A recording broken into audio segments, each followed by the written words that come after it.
এই মুহূর্তে যিনি এই ভিডিওটি ওপেন করেছেন আগামী কিছু সময়ের জন্য আমার ইংলিশ শিখতে পারার সফলতার গল্পের সাক্ষী হবেন আপনি। কারণ আজকের এই ভিডিওতে আমি আপনাদের সাথে শেয়ার করতে চাচ্ছি ছোটবেলা থেকে যেই ইংলিশ সাবজেক্ট আমার কাছে সবথেকে কঠিন লাগতো, যেই ইংলিশ সাবজেক্টে আমি সবচেয়ে বেশি দুর্বল ছিলাম, সেটি কিভাবে মাত্র ৩ মাসে আয়ত্ত করতে পেরেছি। সো প্রথমে আমি আমার পরিচয়টা দিই। আমি সাইমা হক শশী, সিলেট বিভাগের হবিগঞ্জ জেলা সদর থেকে এসেছি।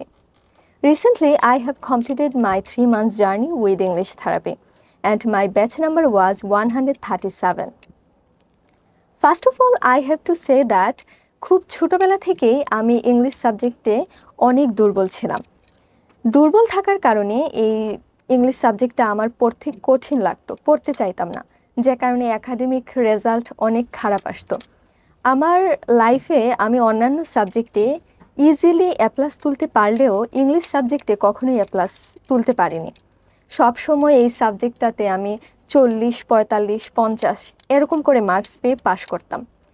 ক্লাস 7-এ থাকতে একবার 34 পেয়ে পাশ করি, যেখানে 33 ছিল পাস মার্ক। সো আমার এই সাবজেক্টটা আসলে খুবই আমি আসলে অনেক দুর্বল ছিলাম এই সাবজেক্টটাতে। আপনারা বিশ্বাস করবেন কিনা জানি না, আমার প্রতিটা ইংলিশ পরীক্ষার আগের দিন রাতে আমি কখনোই ইংলিশ বই নিয়ে পড়তে বসতাম না। কারণ সারা বছর ইংলিশ বই টাচ না পড়ার কারণে আমার সিলেবাস কমপ্লিট থাকতো না, যে কারণে আগের দিন রাতে রিভিশন দেওয়ার মতো বা পড়ার মতো কোনো বিষয় আমি খুঁজে পেতাম না। সো আমি আমার লাইফে যতগুলা ইংলিশ পরীক্ষা দিয়েছি, প্রতিটা ইংলিশ পরীক্ষায় আমি আমার ফ্রেন্ডসদের খাতা দেখে দেখে হুবহু কপি করে লিখতাম।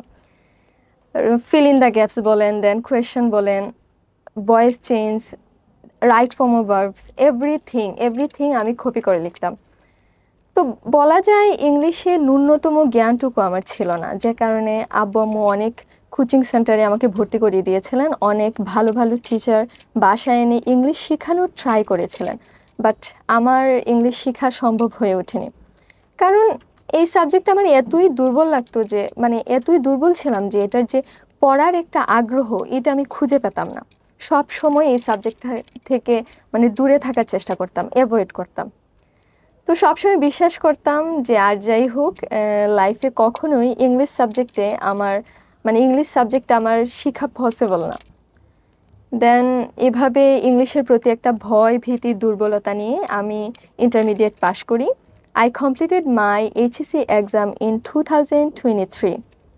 Then few days later, one day my elder sister showed me a video, which video was published from RG Kibriya about English therapy.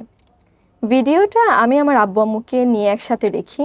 So ভিডিওর সবথেকে ইন্টারেস্টিং পার্ট ছিল সিফাত নামের একজন ভাইয়া, যিনি ইংলিশ থেরাপি কোর্স করে, বাংলা বলতে মামলিং প্রবলেম হচ্ছিল। তো ওই ভিডিওটা এই ভিডিওটা দেখে এতটা আমরা মোটিভেট হয়েছিলাম, দেন ফার্স্ট টাইম উইদিন আমার ভিতরে আমি রিয়েলাইজ করলাম যে না, ইংলিশ থেরাপিতে ভর্তি হলে আমি ইনশাল্লাহ ইংলিশ শিখতে পারবো।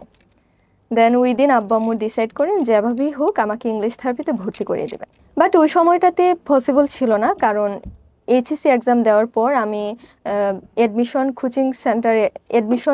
প্রিপারেশনের জন্য কোচিং সেন্টারে ভর্তি হই অ্যাডমিশন এক্সাম দেওয়ার জন্য। দেন 2024 সালের মে মাসে আমার all public university exam complete হয়, বাট আমি কোনো ইউনিভার্সিটিতে চান্স পাই নাই। বাংলা, জিকে এগুলার রেজাল্ট অনেক ভালো ছিল, অনেক আপ ছিল স্কোর, বাট ইংলিশে আমার কোনো ইউনিভার্সিটি এক্সামে আমি পাস মার্ক তুলতে পারিনি। আমার মনে আছে আমি 7 কলেজ গুচ্ছ ওভারঅল সব মিলিয়ে 13টা অ্যাডমিশন এক্সাম দিয়েছিলাম। 13টা অ্যাডমিশন এক্সামে একটা এক্সামেও আমার ইংলিশে আমি পাস মার্ক তুলতে পারিনি। এই জিনিসটা আমার জন্য আসলে অনেক পেইনফুল ছিল। আমার হাইয়েস্ট মার্কস ছিল 5, বাকি সবগুলাতে 5-এর নিচে ছিল ইংলিশে। দেন ছাত্র আন্দোলনের পর নভেম্বর মাসে ইংলিশ থেরাপিতে আমি ভর্তি হই। নভেম্বরের 4 তারিখ থেকে আমার ইংলিশ থেরাপির জার্নি শুরু হয়। তো জার্নি শুরুর প্রথম দিনের একটা ঘটনা শেয়ার করব। ইংলিশ থেরাপির একটা রুলস আছে, আপনি যদি ইংলিশ থেরাপিতে ভর্তি হন, প্রথম দিন আপনার লেভেল চেক করার জন্য, টেস্ট করার জন্য 1 মিনিটে একটা ভিডিও মেক করতে হয়, আপনাকে ইংলিশে মানে ভিডিওটা মেক করতে হবে। তো আমাদের মেন্টর তৃষা ম্যাম ক্লাসে এসে বললেন, you have to make a video about yourself within 1 minute. That time I shocked, cause that time I couldn't speak any single word in English. How is it possible to deliver my speech? তো ওই মুহূর্তে সামনের বেঞ্চে একজন আপু, যিনি English থেরাপির বইয়ে সেলফ প্রেজেন্টেশন চ্যাপ্টারটুকু খুলে উনি পড়তেছিলেন। তো ওনার দেখা দেখি আমিও পড়তে থাকি। তৃষা ম্যাম সামন থেকে সবার ভিডিও করে আসতে আমার কাছে আসতে আমি যতটুকু পারি ওই অংশটুকু মেমোরাইজ করে দেন ভিডিওতে ডেলিভার করি।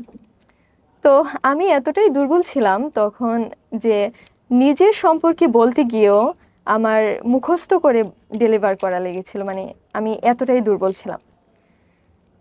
আরেকটা ঘটনা শেয়ার করতে হবে, কারণ এই জিনিসটা আমার জন্য সবথেকে important.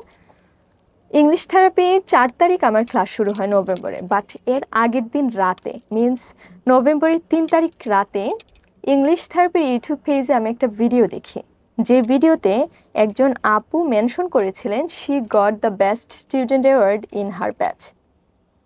When I saw that video, that time I decided that I don't know how I will get this award, but I will have to achieve this award.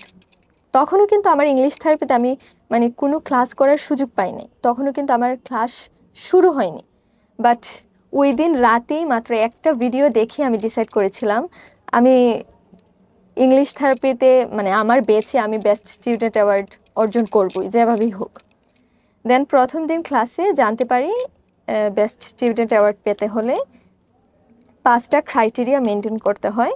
3 মাসে প্রতিদিন আপনাকে ক্লাসে জয়েন করতে হবে, প্রতিদিনের হোমওয়ার্ক ভিডিও প্রতিদিন submit করতে হবে, সোশ্যাল মিডিয়া ভিডিও মেক করতে হবে, অ্যান্ড অলসো ক্লাসে হাইয়েস্ট মার্কস পেতে হবে এক্সামে। 3 মাসে আপনার 6টা এক্সাম হয় 15 দিন পর, প্রতিটা এক্সামে আপনাকে হাইয়েস্ট মার্কস পেতে হবে, হাইয়েস্ট মার্কস না পেলেও A+ পেতে হবে। দেন কমপক্ষে একটা হলেও স্পিচ কম্পিটিশন অ্যাওয়ার্ড থাকতে হবে। তো প্রথম 3টা আমার জন্য ইজি হলেও শেষের 2টা আমার জন্য খুব টাফ ছিল মেনটেন করা। বাট বিকজ যে আমি সারা বছর ফ্রেন্ডসদের খাতা দেখে লিখেছি, তার ক্লাসের মধ্যে হাইয়েস্ট মার্কস তোলাটা আসলে খুবই টাফ ছিল। অ্যান্ড অলসো আমার যেখানে ইংলিশের কোনো বেসিক নলেজটুকু ছিল না, সেখানে ইংলিশে কথা বলে বা ইংলিশে স্পিচ দিয়ে অ্যাওয়ার্ড অর্জন করা, এটাও আসলে অনেক টাফ ছিল। বাট আমি আমার লক্ষ্যে স্থির ছিলাম, আমার সবসময় একটাই চিন্তা ছিল আমার যেভাবেই হোক বেস্ট স্টুডেন্ট অ্যাওয়ার্ড পেতে হবে। তো 15 দিন পর, প্রথম মাসে থাকাকালীন 15 দিন পর ফার্স্ট এক্সামে আমি 93 পেয়েছিলাম ক্লাসের মধ্যে, যদিও 94 হাইয়েস্ট মার্কস ছিল, বাট 93 আমি পেয়ে পাশ করি। এই রেজাল্টটা যখন আমি আমার আব্বু আম্মুকে দেই, আমার বোনকে জানাই, ওনারা এতটাই খুশি হয়েছিলেন, খুশির থেকে অবাক হয়েছিলেন বেশি, কারণ সেটাই ছিল আমার লাইফে নিজের যোগ্যতায় ইংলিশে 90-এর উপরে মার্কস পাওয়া। তো জিনিসটা আমাকে খুবই ইন্সপায়ার করে। আমি বলবো 3 মাসে ইংলিশ থেরাপি কোর্স করতে গিয়ে আমি অনেক পরিশ্রম করি, অনেক কিছু স্যাক্রিফাইস করি। সোশ্যাল প্ল্যাটফর্ম থেকে নিজেকে সম্পূর্ণ বিরত রেখেছিলাম। আমার অল ফ্রেন্ডস রিলেটিভস সবার সাথে যোগাযোগ বিচ্ছিন্ন ছিল আমার। একমাত্র মা বাবা বোন ছাড়া কারোর সাথে কথা হতো না, কারণ আমার সম্পূর্ণ ফোকাস ছিল ইংলিশ থেরাপিতে। আমি প্রতিদিন ইংলিশ থেরাপিতে ক্লাসে জয়েন করতাম, প্রতিদিনের হোমওয়ার্ক ভিডিও প্রতিদিন সাবমিট করতাম। কষ্ট হলেও আমি ইংলিশ থেরাপির অল রুলস রেগুলেশন মেনটেন করতাম, কারণ একটাই টার্গেট ছিল যেভাবেই হোক 3 মাসে আমাকে ইংলিশ থেরাপিতে ইংলিশটাকে আয়ত্ত করতেই হবে যেভাবেই হোক। So that's why within 3 months I have got 3 medals and 3 books, and also I have achieved a speech competition award.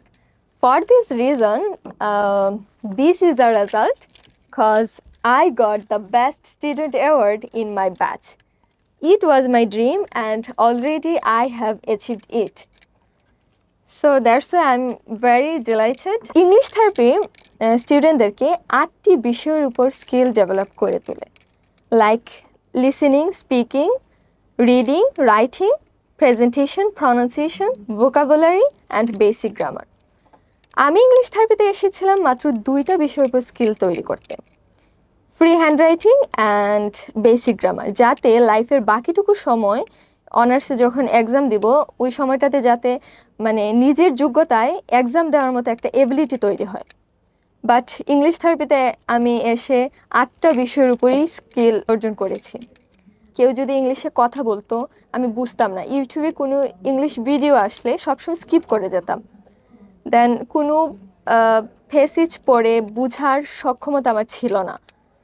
Writing আমি বলবো আমার মানে প্যারাগ্রাফ কম্পোজিশন কোনো কিছু বানিয়ে লেখার এবিলিটি আমার ছিল না, যে কারণে এক্সামে আমার লাইফের প্রতিটা এক্সামে কখনোই আমি প্যারাগ্রাফ কম্পোজিশন এগুলো আনসার করতাম না, সবসময় স্কিপ করে আসতাম, যে কারণে মার্কস অনেক ডাউন থাকতো। বাট নাও আমি ইংলিশ থেরাপি কোর্স করার পরে যে কারোর কথা ইজিলি বুঝতে পারি। I am capable to speak English in front of anyone, but I know I am far from perfect, but it doesn't matter because day by day I will improve myself. And also pronunciation, now আমার pronunciation alhamdulillah অনেক better. And presentation, ইংলিশে কখনো presentation দিতে পারবো বা speech দিতে পারবো এটা আমার মানে ধারণার বাহিরে ছিল, অকল্পনীয় ছিল।